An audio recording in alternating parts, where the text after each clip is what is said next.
അപ്പോൾ നമ്മളുള്ളത് ഇപ്പോൾ ലോകാത്ഭുതങ്ങളിലൊന്നായ താജ്മഹലാണ്. Very happy feelings, very happy. അപ്പോൾ മംഗലശ്ശേരി ബ്ലോഗിലേക്ക് എല്ലാവർക്കും സ്വാഗതം. വീഡിയോഗ്രാഫർ ബൈ സജില മോൾ. അപ്പോൾ നമ്മൾ താജ്മഹലിൻ്റെ ഉള്ളിലാണുള്ളത്. Very happy for feelings, very nice feeling, so pretty building to goal.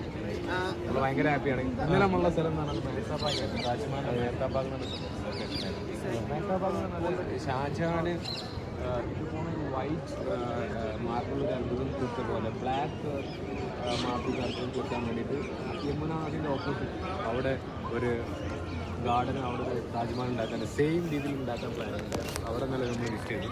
And today morning we will visit Taj Mahal. It's A wonderful and amazing. ഇനി കൂടുതൽ അനുഭവങ്ങൾ ആദ്യമായിട്ട് കാണുമ്പോൾ ഞാൻ ഓൾറെഡി കണ്ട അച്ഛന് നമുക്ക് എന്താ പറയാനുള്ളത്? എക്സ്പീരിയൻസ് എന്താ പറയാനുള്ളത്? എക്സ്പീരിയൻസ് താജ്മഹൽ എന്താ പറയാനുള്ളത്? അല്ല, എന്താണ് ഈ ബിൽഡിങ്ങിനെ കുറിച്ച് നിങ്ങൾ എന്താണ് ഈ കണ്ടപ്പോൾ? കണ്ടുപിടുത്തത്തോടുകൂടി ഉണ്ടാക്കിയതാണ്. വളരെ ഉഷാറുണ്ട്. കൊതി തീരാത്ത കാഴ്ചകളാണ് ഇവിടെ ഉള്ളത്. എല്ലാം നടന്ന് കണ്ടാൽ ഒരുപാട് കാഴ്ചകളുണ്ട്. ചേച്ചിക്ക് എന്താ പറയാള്? വളരെ സന്തോഷം. കാരണം ഞാൻ വിചാരിച്ചിട്ടില്ല ഇങ്ങനെയൊന്നും ഞാൻ വരുന്നത്. കാരണം എസ്പെഷ്യലി ഇത് ആഗ്രയില് UP-ലൊക്കെ ഫീൽ ചെയ്തു. അപ്പൊ എനിക്ക് വളരെ സന്തോഷമുണ്ട്. വളരെയധികം സന്തോഷം. Okay okay okay okay.